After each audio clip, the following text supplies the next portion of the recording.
जी हाँ मित्रों, आज हम बात करेंगे राम स्नेही समाज के कुछ आगे की जो स्थान है, उनकी जो संस्थाएं हैं, उनके जो आश्रम हैं, उनकी जो पीठ है उनकी। तो उत्तर भारत में जब रामानंद जी अपने भक्ति आंदोलन के दौरान अपने पंथ का प्रचार और प्रसार करते हैं, हिंदी भाषा का जब प्रयोग करते हैं सबसे पहली बार, और क्षेत्रीय भाषाओं में लोगों के साथ अपने उपदेशों को सर्कुलेट करते हैं, उनका प्रचार और प्रसार करते हैं, तब राम नाम के सबसे मोहब्बत होने के कारण, उससे स्नेह होने के कारण राजस्थान में एक राम स्नेही समाज की स्थापना होती है। और उस राम स्नेही समाज की स्थापना के साथ उसकी जो शाखाएं बनी, उसके जो अलग अलग मठ बने, उन मठों की जब बात कर रहे थे, उनके जो अलग अलग शाखाएं बनी, उन शाखाओं में हमने पिछले टर्म पे बात की थी रैण शाखा की, और रैण के बाद हम आज बात करते हैं शाहपुरा शाखा की।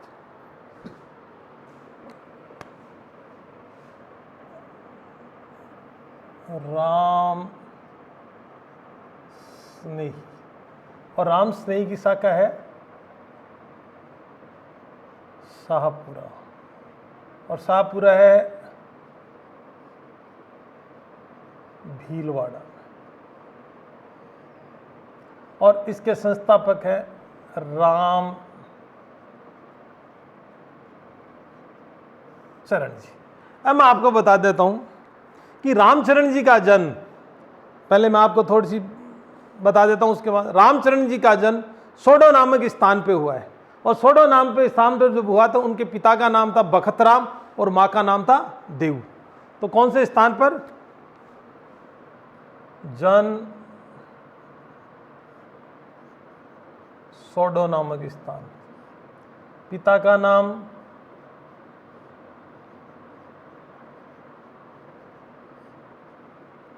बखतराम,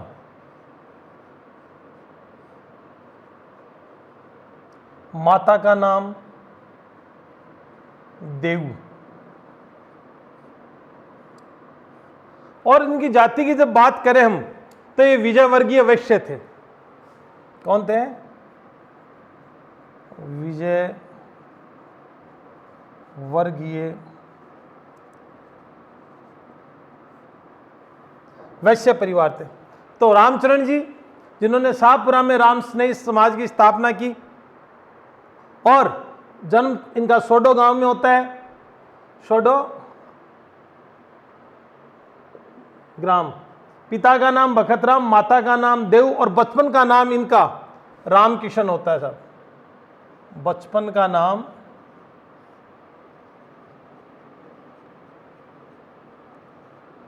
राम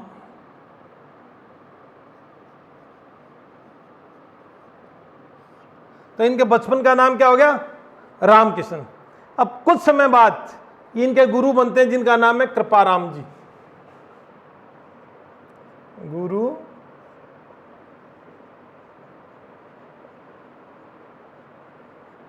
कृपाराम जी, और कृपाराम जी से ये क्या लेते हैं?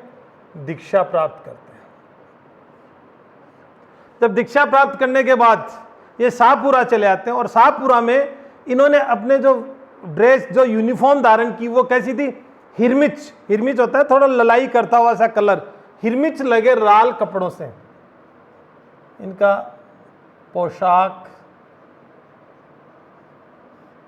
कैसी होती थी?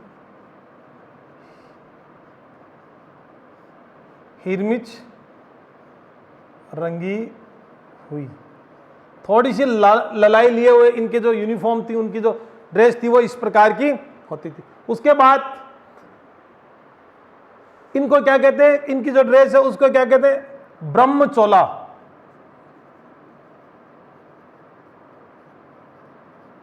या कोपीन कहते हैं। ब्रह्मचोला या कोपीन कहते हैं, मतलब हमारे आराध्य के रंग में इस प्रकार रंग हैं कि ये जो वेशभूषा हमने धारण की है ये उसी का प्रतीक है। अब इनके जो कौन है? विधेयी और अवधूत, और मौन व्रत करने वालों को क्या कहते हैं? मौनी बाबा कहते हैं। और इनको नंगे जो साधु हैं उनको क्या कहते हैं? परमहंस कहते हैं। तो यहां 3-4 नाम और आते हैं, देखो। पहला नाम आता है विदेही, अवधूत, विदेही अवधूत। उसके बाद में आता है मौनी बाबा, मौनी।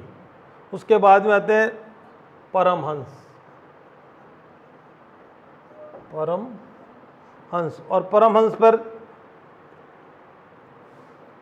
तो विदेही अवधूत जो योग साधना में, योग साधना, मौनी जो मौन रहते हैं, परमहंस जो नागा, जो नंगे रहते हैं, एकदम बदन पे एक लंगोटी के अलावा कुछ भी नहीं रखते हैं। अब देखिए, सिर पर शिखा रखते हैं, माला रखते हैं, श्वेत चंदन का तिलक लगाते हैं, श्वेत चंदन का तिलक लगाते हैं। और काठ कमंडल में, काठ कमंडल में जल रखते हैं। जल, जल का किस में पीते हैं? काठ कमंडल में। और भोजन काठ की मिट्टी के बर्तन में भोजन करते हैं। भोजन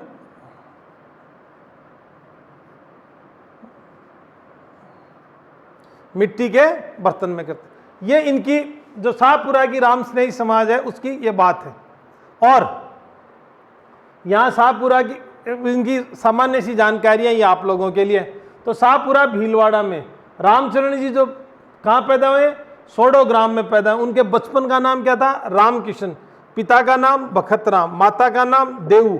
ये विजय वर्गीय वैश्य परिवार में थे। किस परिवार में थे? विजय वर्गीय वैश्य परिवार में थे। इनके गुरु कौन थे? कृपाराम जी। कृपाराम जी से इन्होंने दीक्षा धारण की और क्या हो गए? राम स्नेही बन गए। और राम स्नेही बनते ही इन्होंने पोशाक कैसी स्टार्ट की? हिरमिच रंगे कपड़ों की, जो लाल लल्ली होती है।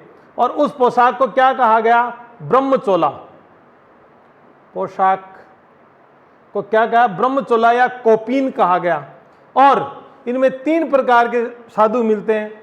विदेही अवधूत जो योग साधना में तल्लीन रहते हैं, दूसरे मौनी जो चुप रहते हैं, बोलते ही नहीं है, तीसरे परमहंस जो नागा होते हैं, जो नंगे बदन रहते हैं और अपनी तपस्या में रहते हैं। उन्हें क्या कहते हैं? परमहंस कहते हैं। अब यहाँ शिखा रखते हैं, चोटी रखते हैं, गले में माला रखते हैं, श्वेत चंदन का तिलक लगाते हैं और काठ कमंडल में जल का पान करते हैं। और मिट्टी के बर्तनों में ये राम स्नेही भीलवाड़ा के जो हैं, शाहपुरा भीलवाड़ा की जो संप्रदाय के लोग हैं, ये अपनी दिनचर्या का पालन करते हैं। इस प्रकार से ये हमने भीलवाड़ा की बात की। अब इसके बाद एक और आता है जिसका नाम है खेड़ा पे शाखा।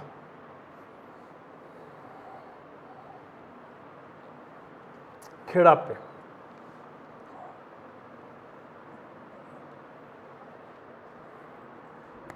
शाखा का नाम है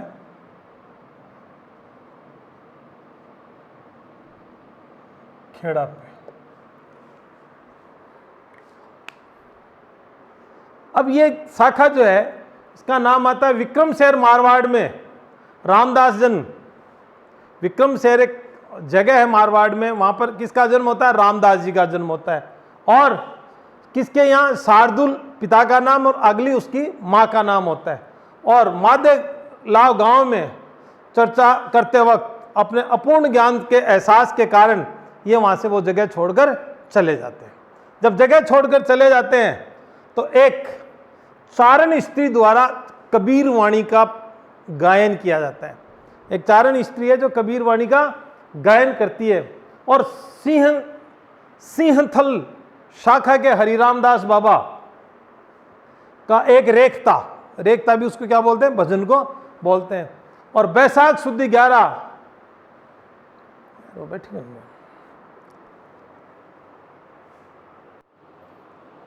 अब हम चर्चा करते हैं खेड़ा पे शाखा राम स्नेही समाज की।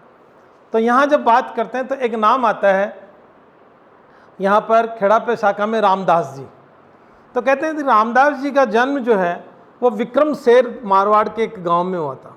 और उनके पिता का नाम शार्दुल था और माता का नाम अनगी था। चलिए यहाँ तक कोई सामान्य सी इनकी जानकारी होती है। अब इसके बाद में कहते हैं कि गोधेलाव गांव में चर्चा करते वक्त जब आपस में चर्चा कर रहे थे तो इनका ज्ञान इतना परिपक्व नहीं था, तब इन्होंने एक चारनी के द्वारा कबीर वाणी सुनी और कबीर वाणी के जो भाव थे उन भावों को सुनकर इनको ये लगा कि मेरा ज्ञान अभी अधूरा है। तब वहीं उन्होंने उस चारनी की एक कबीर वाणी सुनने के साथ ही साथ एक रेखता हरि रामदास जी का भी सुना। और जब हरि रामदास जी का रेखता सुना और उन्हें पता चला कि हरि रामदास जी ये हैं, तो वो हरि रामदास जी से मिलने के लिए कहाँ चले गए? सिंहथल चले गए। तो यहाँ इतनी बात जो है, तो अब हम बात करते हैं कि इनका जन्म कहाँ पर? विक्रमशेर गांव। कहाँ है? मारवाड़। मित्रों, लेफ्ट हैंड से लिखने में थोड़ी सी तकलीफ, दोनों तरफ घूमना पड़ता है। कहाँ पर है? मारवाड़। पिता का नाम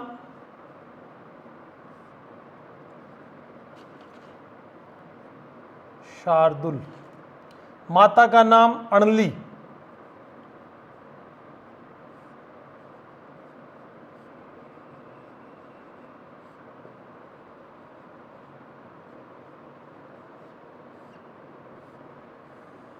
किस गांव में?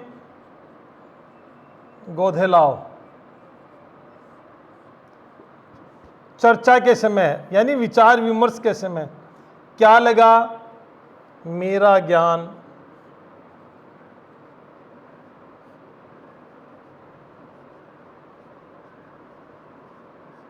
इस चर्चा के समय यह लगा कि मेरा ज्ञान अधूरा है। क्यों? कि कबीर वाणी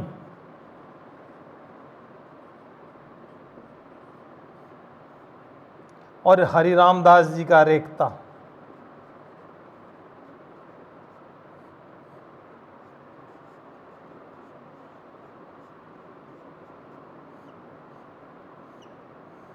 हरि रामदास जी का रेखता। अब किसको सुनना था? ये किसकी बात करते हैं हम?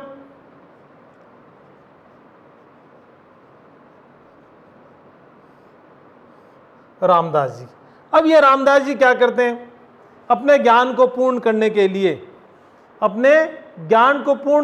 लिए, जब अपूर्ण ज्ञान का एहसास होता है तो ये किनसे मिलने के लिए? जिनका ये रेखता है, किसका? हरि रामदास जी का। और हरि रामदास जी का रेखता सुनने के लिए ये चले जाते हैं सिंहथल। कहाँ चले जाते हैं? हरि राम दास जी से मिलने के लिए ये चले जाते हैं सिंहथल। और साहब सिंहथल जाकर ये तपस्या करते हैं, वहां पर साधना करते हैं। अब साहब साधना करने के बाद में ये यहां पर बैसाख शुद्ध 11 को, बैसाख 11 को किससे दीक्षा प्राप्त करते हैं? हरि रामदास जी से दीक्षा प्राप्त करते हैं।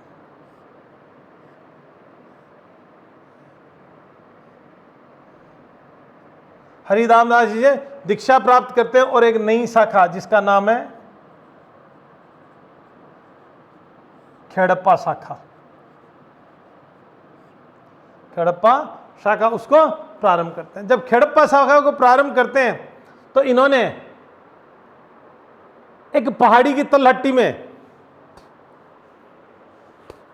कहां पर? खेड़प्पा गांव, खेड़प्पा शाखा खेड़प्पा गांव की पहाड़ी की तलहट्टी में एक नगर बसाया जिसका नाम था रामनगर। एक नगर की स्थापना की जहां राम मंदिर या रामनगर की स्थापना जिसको कहते हैं। तो यहां क्या है? इनको जो साधना दीक्षा लेने के बाद में इन्हें जो ज्ञान की प्राप्ति हुई वो कहां पर हुई? एक गांव का नाम है जिसका नाम है मेलाना। मेलाना में क्या हुआ? ज्ञान की प्राप्ति। मेलाना गांव में ज्ञान की प्राप्ति होने के बाद ये कहाँ चला जाते हैं, खेड़प्पा गांव, और खेड़प्पा गांव के पहाड़ी की तलहट्टी में राम मोहल्ले का या रामनगर का निर्माण कराते हैं। और ये विवाहित भी थे। क्या थे? ये विवाहित थे। रामदास जी क्या थे? विवाहित थे। और इनका पुत्र था जिसका नाम था दयालदास। इनके पुत्र का क्या नाम था? दयालदास। तो यहां ये बात देखो, ये विवाहित भी थे और विवाहित होने के कारण इनके एक पुत्र था जिसका नाम था दयालदास। अब इतनी बात होने के बाद में खेड़प्पा शाखा विक्रमशहर गांव में किसका जन्म हुआ? रामदास जी का जन्म हुआ। किसके यहाँ हुआ? पिता का नाम शार्दुल और माता का नाम अनली। गोलेलाभ गांव में जब शाम के समय चर्चा हो रही थी तो चर्चा के समय ये रामदास जी भी अपनी बात रख रहे थे, लेकिन रामदास जी को ज्ञान के अभाव के कारण उसके ऊपर, विषय के ऊपर पूरा ज्ञान नहीं था। तब कबीर जी की वाणी एक चारण महिला द्वारा कबीर जी की वाणी सुनी, चारण स्त्री द्वारा, और एक रेखता किसका सुना? हरि रामदास जी का सुना। और हरि रामदास जी कहाँ रहते हैं? सिंहथल रहते हैं। तो ये कहाँ चले गए? रामदास जी ज्ञान की प्राप्ति में सिंहथल चले गए। जब सिंहथल चले गए तो इन्होंने गुरु के पास रहकर ज्ञान प्राप्त करने की पूरी भरसक प्रयास किए, और बैसाख सुद 11 को इन्हें मेलाना गांव में ज्ञान की प्राप्ति हुई। और इन्होंने किससे दीक्षा प्राप्त की? हरि रामदास जी से दीक्षा प्राप्त की, और खेड़प्पा शाखा जो है उसकी स्थापना की। और खेड़प्पा शाखा की स्थापना कहाँ की? खेड़प्पा गांव जो है उसकी पहाड़ी की तलहट्टी में उन्होंने एक रामनगर या राम मोहल्ले का निर्माण करवाया। और राम मोहल्ले का जब निर्माण करवाया तब इनको कहते हैं कि रामदास जी जो है वो स्वयं विवाहित थे, और विवाहित होने के कारण एक इनके पुत्र था जिसका नाम क्या था? दयालदास। उसे भी इन्होंने यहाँ बुला लिया। अब खेड़प्पा शाखा जो है ये क्या बात करती है? ये कहती है विदेही, ये क्या कहती है? विदेही, विरक्त, निहंग,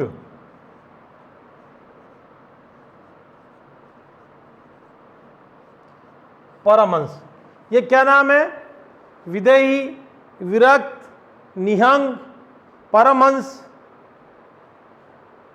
और इन को यहां भक्तों की शाखा माना गया है। परमहंस, निहंग, विरक्त और विदेही, ये 4 प्रकार के इन्होंने भक्त माने, जिनका जिक्र अपन ने पहले भी किया था।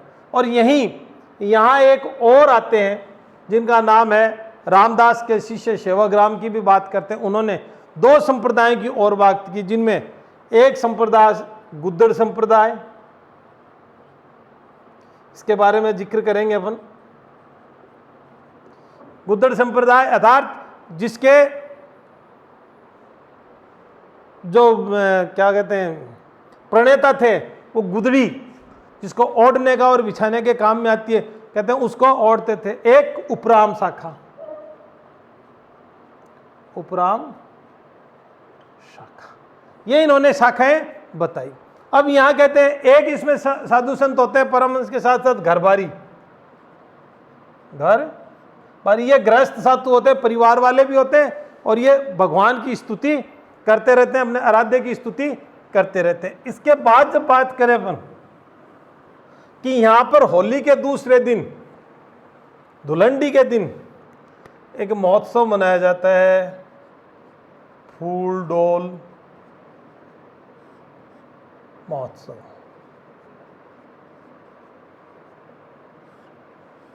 राम स्नेही समाज का यह है फूलडोल महोत्सव, जो कब मनाया जाता है? होली के दूसरे दिन। और यहां 5 वाणी रथ,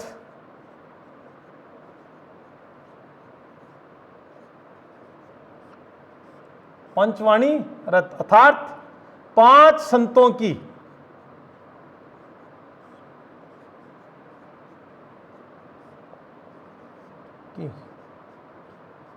वाणी को गाया जाता है।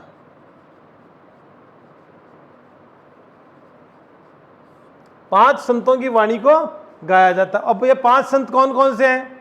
कबीर, दादू, हरिदास, रामदास और दयालदास। तो कबीर, दादू, रामदास, हरिदास और सुंदरदास।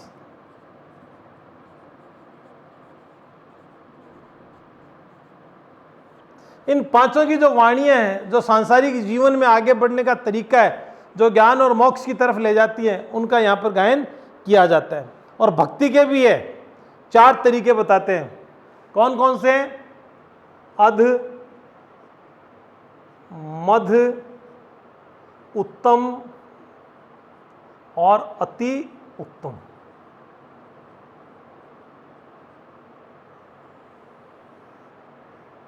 भक्ति के प्रकार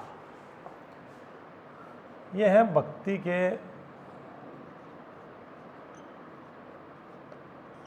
अध, मध्य, अध मतलब बहुत कम, मध्यम मतलब मध्यम मार्ग, उत्तम मतलब श्रेष्ठ, और अति उत्तम जो अपने ब्रह्म के अलावा जिसको कुछ नजर नहीं आता। इस प्रकार हम राम स्नेही शाखा की कुछ बातें आप लोगों के साथ साझा की। अब हम आगे बढ़ेंगे, जो दूसरे राजस्थान के संत हैं उनके बारे में बात करेंगे।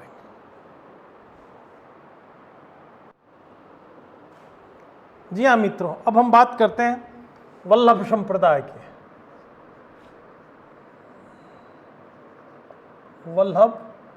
वल्लभ संप्रदाय की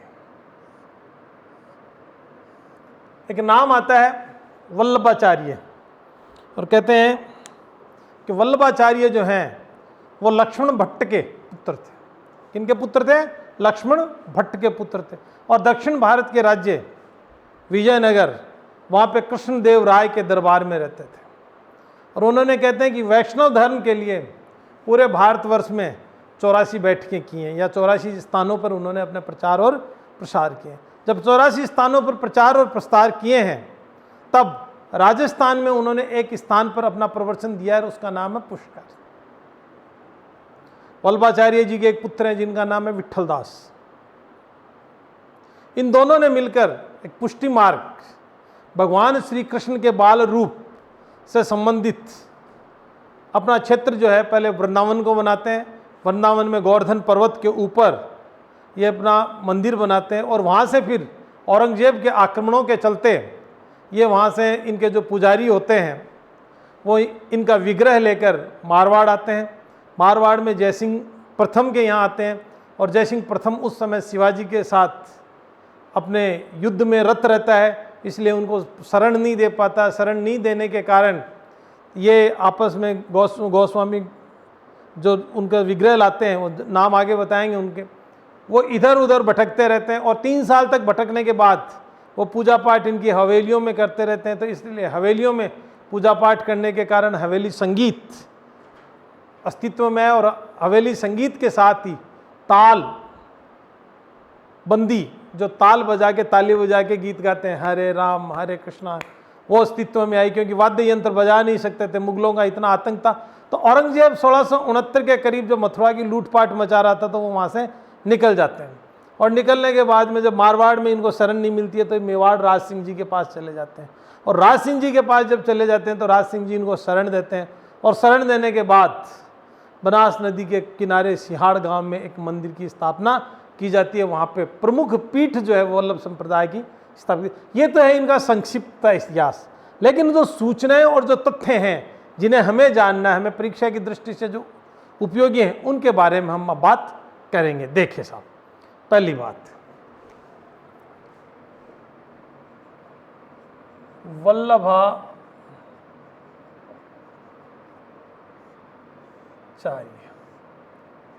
वल्लभाचार्य जिन्होंने कितनी बैठकें की?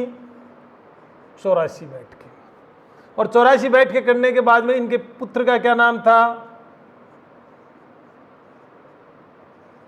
विठल दास। और विठल दास के पुत्र का क्या नाम था? गोकुल दास।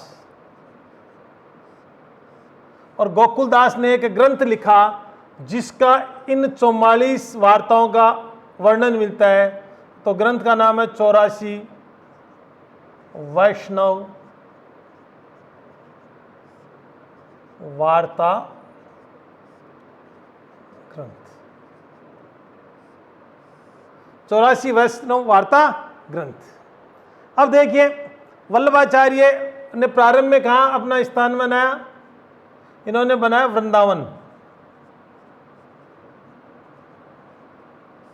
और भगवान विष्णु के किस रूप में?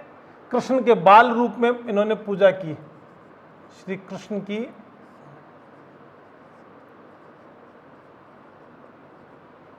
बाल रूप में पूजा की।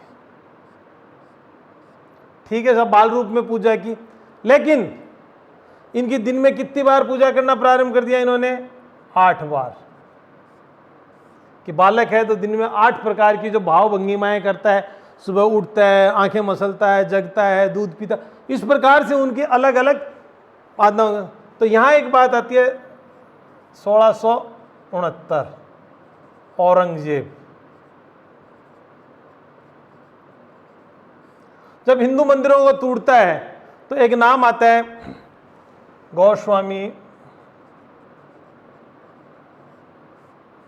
दामोदर और गोविंद देव।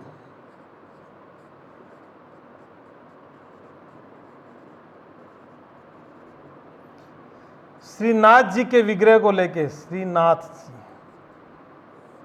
के विग्रह को लेके कहां जाते हैं? मारवाड़ की तरफ आ जाते हैं। कहां जाते हैं? मारवाड़ की तरफ कहा जाते हैं। और मारवाड़ का एक गांव होता है जिसका नाम है कदम खंडी गांव। ये यहां आ जाते हैं साहब कदम खंडी गांव में। और जब कदम खंडी गांव में आते हैं, किस उम्मीद पे आते हैं कि जसवंत सिंह प्रथम जो उस समय मारवाड़ के बादशाह होते हैं, कौन? जसवंत फर्स्ट। परंतु वो कहा शिवाजी के साथ युद्ध, अपने दक्षिण अभियान पे गए होते हैं और शिवाजी के साथ युद्ध में रत रहते हैं, लेकिन इन्हें सहयोग नहीं मिलता और ये 3 वर्ष तक घूमते रहते हैं। कौन? श्रीनाथ जी के विग्रह को लेके।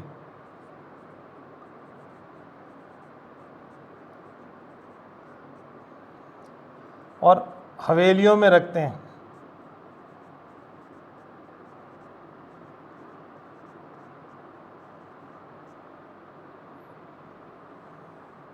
जब हवेलियों में रखते हैं और हवेलियों में रखते हुए जब इनकी पूजा अर्चना करती हैं तो बहुत धीरे धीरे आवाज में, बहुत धीमी धीमी ध्वनि में इनकी पूजा अर्चना करते हैं कि कोई आक्रांता या कोई मुगल हमें सुन नहीं ले, सुन लेगा तो इस विग्रह को भी नेस्तानाबूद कर देगा और हमें भी मौत के घाट उतार देगा, हम अपने आराध्य की सेवा नहीं कर पाएंगे। इस प्रकार की परिस्थितियों में जब ये अपने आप को असुरक्षित समझ रहे थे और भगवान के विग्रह को असुरक्षित समझ रहे थे, तब ये कहाँ चले जाते हैं? मेवाड़ के महाराणा राज सिंह के पास। मेवाड़ महाराणा राज सिंह के पास। ये लो साहब, ये उदयपुर पहुंच जाते हैं और वहां मेवाड़ जब पहुंच गए तो बनास नदी के किनारे एक गांव है जिसका नाम है सिहाड़। क्या नाम है गांव का? सिहाड़, जो बनास नदी के किनारे और वहां वर्तमान समय में NH-08 नेशनल हाईवे 8 भी जाता है। और वहां पर एक मंदिर बनाते हैं, कब? 1671 और 72 में। और उस मंदिर का नाम होता है क्या? श्रीनाथ जी। और इस श्रीनाथ जी को पूरे भारत में किसकी प्रमुख पीठ? वल्लभ संप्रदाय की प्रमुख पीठ, वल्लभ संप्रदाय की प्रमुख पीठ माना गया है। अब देखिए साहब, ये इतनी बातें तो आपके ऐतिहासिक परिप्रेक्ष्य में वल्लभाचार्य के जी का जन्म किसके पुत्र थे? ये गोकुलदास भट्ट के पुत्र थे। और ये किसके यहां रहते थे? विजयनगर के राजा कृष्ण देव के दरबारी थे। दक्षिण भारत में विजयनगर साम्राज्य, हम्पी, विजयनगर। तो यहां एक देखिए, विठलदास वल्लभाचार्य के पुत्र होते हैं और गोकुलदास किसके पुत्र होते हैं? विठलदास के। तो इन्होंने लिखा 84 वैष्णव वार्ता ग्रंथ। पुस्तक का क्या नाम है? 84 वैष्णव वार्ता ग्रंथ। किसने लिखा है ये? गोकुलदास ने। किसके आधार पर लिखा है? कि विजयनगर के राजा कृष्णदेव के दरबारी वल्लभाचार्य ने पूरे हिंदुस्तान में अपने पंथ के लिए 84 वार्ताएं की थी। अब यहाँ 84 जब वार्ताएं की तो इन्होंने राजस्थान में किस स्थान पर की? पुष्कर।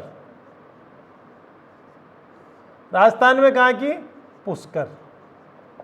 पुष्कर में वार्ता करने के बाद इन्होंने वृंदावन को अपना मुख्य स्थल बनाया और वृंदावन में गोकुल गांव के यहाँ कृष्ण के बाल रूप में गोवर्धन पर्वत के पास में पूजा करनी प्रारंभ कर दी। ये दिन में 8 बार पूजा होती है साहब। और यहाँ 1669 में जब औरंगजेब का आतंक मचा, तब इनके जो गुसाई थे, जो गोस्वामी थे, जो गायों के मालिक थे, जो गायों की अपनी टोली रखते थे, जो जिन्होंने इनको अपना आराध्य मान रखा था, वो कौन थे? गोस्वामी दामोदर और गोविंद देव। ये दोनों वहाँ से श्रीनाथ जी के विग्रह को सर पर लेकर चलते हैं और चलते चलते कहाँ जाते हैं? मारवाड़ आ जाते हैं। जब मारवाड़ पहुँच जाते हैं तब स्थिति क्या होती है कि मारवाड़ के कदमखंडी गांव में पहुँचते हैं और वहाँ पर जयसिंह प्रथम से सहयोग की उम्मीद करते हैं कि हाँ, कि यहाँ हम मानते हैं, यहाँ मान मंदिर है, यहाँ पे महामंदिर है, बहुत सी चीज़ें हैं कि यहाँ पर मारवाड़ में हमारी रक्षा हो सकती है। परंतु जयसिंह स्वयं यहाँ नहीं होने के कारण और शिवाजी से जूझ रहे कारण उस समय वो मुगलों से किसी भी प्रकार की दुश्मनी मोल लेना नहीं चाहता था। तब 3 वर्ष तक घूमते रहे, उसके बाद में हवेलियों में रखते रहे और इनकी अपने इष्ट की पूजा अर्चना उन्होंने हवेलियों में रहकर ही की। अब जब हवेलियों में रह के उन्होंने अपने इष्ट की पूजा की, तब यहाँ से एक नया संगीत का नाम आ गया जिसको बोलते हैं हवेली संगीत। दबी आवाज में जिस गीत को गाया जाता है बिना किसी वाद्य यंत्रों के साथ, और ताल किसकी होती है? ताली की। हरे कृष्णा हरे राम, तो तालबंदी और हवेली संगीत। अब ये कहाँ चले जाते हैं? मेवाड़ के महाराणा राय सिंह के पास चले जाते हैं। और राज सिंह के पास जब चले जाते हैं तो सिहाड़ गांव जो बनास नदी के किनारे है और राजसमंद जिले में है, जहाँ पर हल्दी घाटी का मैदान भी है, उसी में इस सिहाड़ गांव जो आज वर्तमान में NH नंबर 8 पर स्थापित है, 1671-72 में श्रीनाथ जी का मंदिर निर्मित करवाया जाता है और उस मंदिर में इस विग्रह को स्थापित कर दिया जाता है और यह वल्लभ संप्रदाय की प्रमुख पीठ हिंदुस्तान की मानी जाती है। अब देखिए साहब आगे,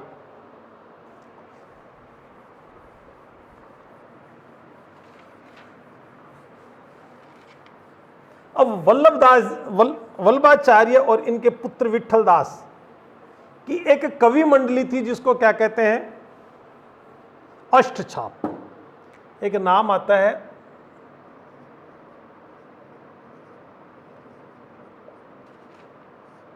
अष्टछाप। और अष्टछाप किसे कहते हैं? 8 कवियों की एक मंडली है।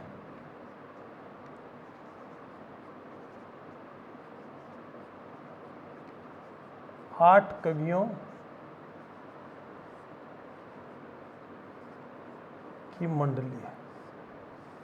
अब साहब इस अष्टछाप में भगवान श्री कृष्ण के भजन कीर्तन करने वाले 8 जो कवि हैं उन कवियों की मंडली को क्या कहते हैं? अष्टचाप मंदिर कहते हैं। तो इसमें देखो वल्लभाचार्य,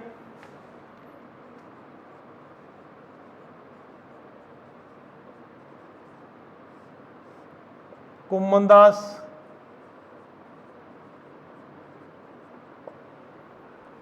वल्लभाचार्य, कुम्मनदास और सूरदास, कृष्णदास, सूरदास, कृष्णदास, सुखदास। वल्लभाचार्य, कुम्मनदास, सूरदास, कृष्णदास, परमानंद, विठलदास, परमानंद, विठलदास,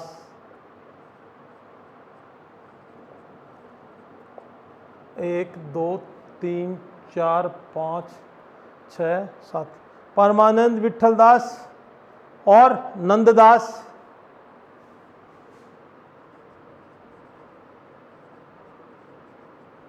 और परमानंद, विठलदास, नंददास, शीत स्वामी, चतुर्भुज, शीत स्वामी और शीत स्वामी और चतुर्भुज। तो ये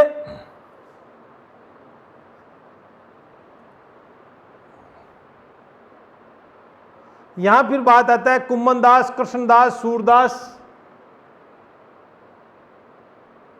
कुम्मनदास, सूरदास, कृष्णदास, सुखदास, परमानंद, विठलदास, नंददास, एक गोविंददास, विठलदास, एक गोविंददास।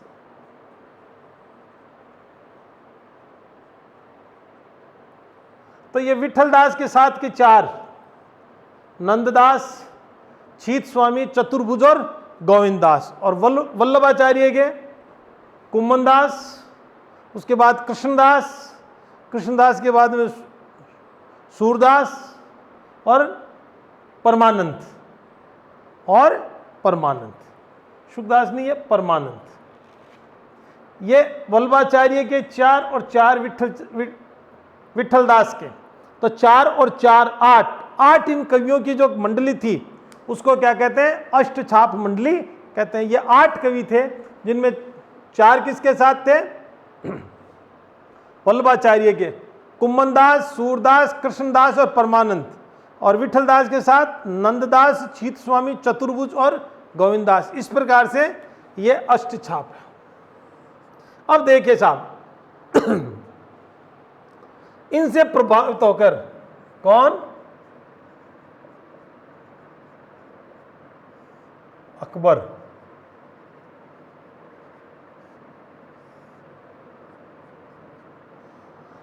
अकबर इनसे प्रभावित होकर अकबर ने 2 गांव इनको जागीर स्वरूप दी। एक तो जैतपुर और एक गोकुल। कौन से दिए? गोकुल और जैतपुर। और पूछा कि क्या हो, तो यहां गो हत्या की बात हुई। गो हत्या अर्थात पशुवध नहीं होना चाहिए, अर्थात पशुवध नहीं होता। तो अकबर बादशाह भी इनसे प्रभावित होकर उन्होंने भी गोकुल और जैतपुर गो हत्या। क्यों कि आपको ध्यान होगा कि अकबर की जो पत्नी थी जोधाबाई, वो भी भगवान श्री कृष्ण की पूजा किया करती थी। अब देखिए, कोई पशुवध नहीं होगा। अब यहां जो मंदिर बन गया, कहां? सिहाड़ गांव में। और वल्लभ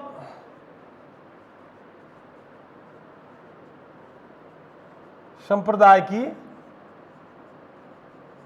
प्रमुख पीठ। इसमें भगवान श्रीनाथ जी की जो पूजा अर्चना होती है उसकी कुछ खास बातें हैं जो हम आपको भी बताते हैं। तो यहाँ अष्टचाप 8 कवियों की मंडली थी। किसकी? वल्लभाचार्य के जो थे वो कौन थे? कुम्मनदास, सूरदास, कृष्णदास और परमानंद।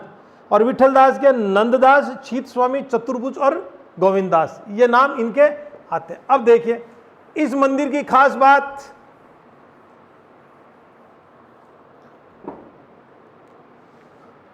सबसे बड़ी बात, भगवान श्री कृष्ण का जो नाथ जी का रूप है वो क्या है? बाल रूप। और इनके पीछे उनकी बचपन की जो पूजा किस रूप में? बाल रूप में। बचपन की पिछवाई,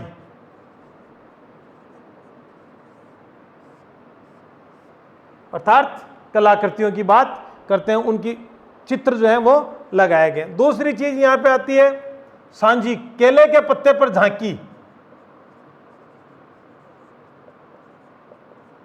केले के पत्ते पर बनी झांकी, उसको केले के पत्ते की झांकी जो है श्रीनाथ जी के मंदिर की प्रमुख है। यहां एक होता अन्नकूट महोत्सव,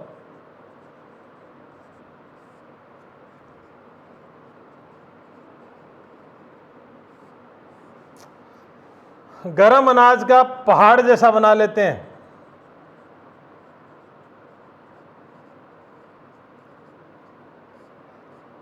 जिसमें चावल और 5-6 प्रकार के धान होते हैं, उनको गर्म करके उनकी खिचड़ी टाइप बना के और उसका एक टीला टाइप बना लेते हैं, पहाड़ नुमा बना लेते हैं। उस पहाड़ नुमा में एक नाम होता है भीलों की लूट। इसे पहाड़ नुमा बना लेते हैं और उस पहाड़ नुमा बनने में एक नाम आता है भीलों की लूट। अब भीलों की लूट में क्या होता है? भील लोग इस गरम अन्न में से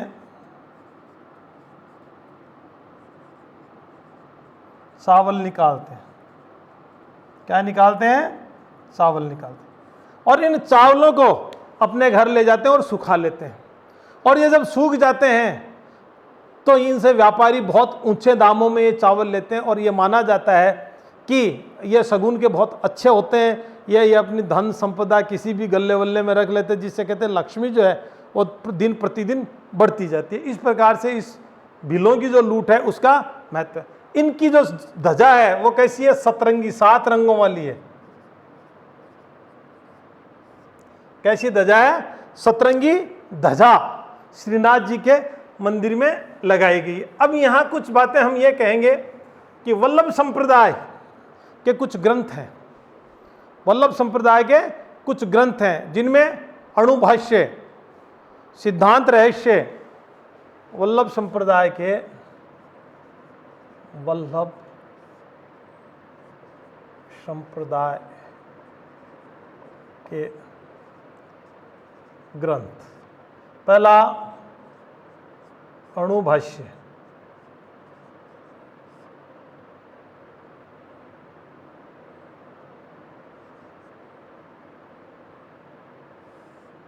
पहला है अणुभाष्य। दूसरा उनका जो है सिद्धांत रहस्य।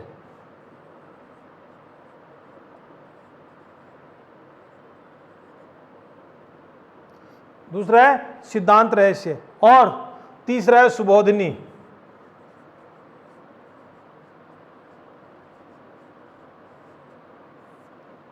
तीसरा है, और इनको लिखते वक्त हिंदी भाषा का प्रयोग किया है। इसकी भाषा कैसी रही है? हिंदी भाषा रही है, जो आम जन तक उस भाषा को पहुंचा दिया जा सकता है। तो यहाँ कि कहते हैं कि बचपन की जो झांकियां हैं वो पिछवाई कला के रूप में उस मूर्ति के, श्रीनाथ जी की मूर्ति के पीछे लगाई हुए हैं। यहाँ पर केले के पत्ते पे एक झांकी सजाई जाती है श्रीनाथ जी की, उसे क्या कहते हैं? सांझी कहते हैं। अन्नकूट महोत्सव, जिनमें विभिन्न प्रकार के अन्न को एक साथ पकाकर उसमें भीलों की लूट अर्थात चावलों के दाने को गर्म और उसमें पहाड़ में से वो निकालते हैं और अपने घरों में ले जाते हैं।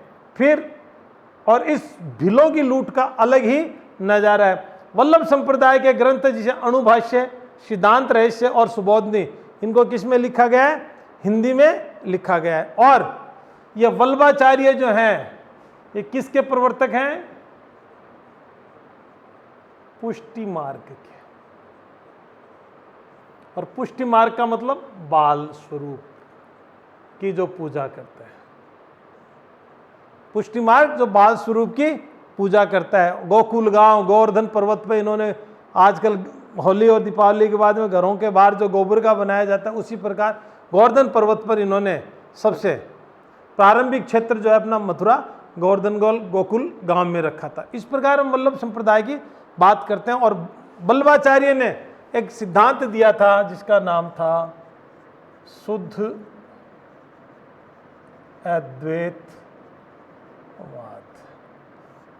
शुद्ध अद्वैतवाद। अब सब शुद्ध अद्वैतवाद की हम बात करते हैं तो ब्रह्म, जीव और जगत, ब्रह्म, जीव और जगत तीनों पृथक है। ब्रह्म अलग है, परब्रह्म है। जीव जो यहाँ अपने इस जीवन को भोगने के लिए आता है, और जगत जो मिथ्या नजर आता है उसमें आपको, तो ये तीनों चीजें वो अलग अलग बताते हैं। और वर्तमान समय की दृष्टि से देखें कि इंसान का कोई जोर नहीं चलता है, वो जैसे नचा रहा है कोरोना में, उसी प्रकार हम नाच रहे हैं। तो इस प्रकार वल्लभ संप्रदाय की हम बात करते हैं। और वल्लभ संप्रदाय की बात करते करते लक्ष्मण भट्ट के बेटे वल्लभाचार्य जो कृष्णदेव के राज्य में वहाँ रहते थे, कहाँ, विजयनगर राज्य में, उन्होंने पूरे हिंदुस्तान में घूमते हुए 84 जगह अपने प्रवचन दिया। और राजस्थान में कहाँ दिया? पुष्कर में दिया। राजस्थान में पुष्कर में देने के बाद उन्होंने वृंदावन को अपना कार्य क्षेत्र चुना। और प्रारंभिक क्षेत्र में उन्होंने गोकुल गांव के गोवर्धन पर्वत पर एक मंदिर बनाया, वहाँ पे श्रीनाथ जी की पूजा करनी उन्होंने प्रारंभ कर दी थी। उसके बाद वल्लभाचार्य के पुत्र हैं विठल दास, और उनके पुत्र हैं जिनका नाम है गोकुलदास। उन्होंने एक ग्रंथ लिखा है 84 वैष्णव वार्ता ग्रंथ, मतलब 84 वैष्णव जो वार्ताएं किसने की? वल्लभाचार्य ने। उनके ऊपर उन्होंने एक एक ग्रंथ लिखा है और उसकी बात करते हैं। और यहाँ इनके दो गोसाई होते हैं, किनके? श्रीनाथ जी के। एक का नाम होता है दामोदर और दूसरा का नाम होता है गोसाई गोविंद। दोनों इनके विग्रह को 1669 में लेके चलते हैं औरंगजेब के आक्रमण के कारण।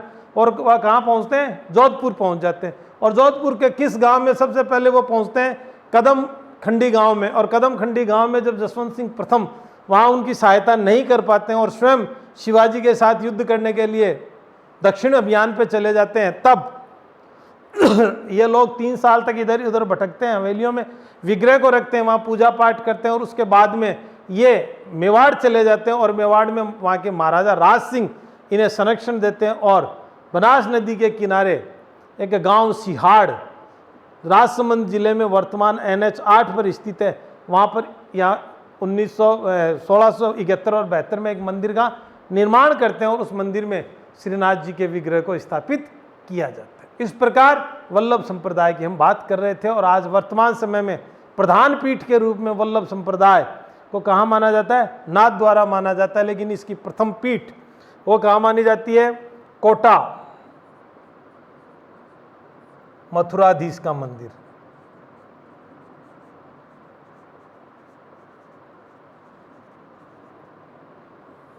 प्रथम पीठ कोटा मथुराधीश का मंदिर और प्रधान पीठ श्रीनाथ द्वारा राजसमंद। और ये अंबानी परिवार के भी कुल देवता है। तो इस प्रकार हम वल्लभ संप्रदाय की बात हमने की। आगे चलते हैं, दूसरे संत के बारे में जब बात करेंगे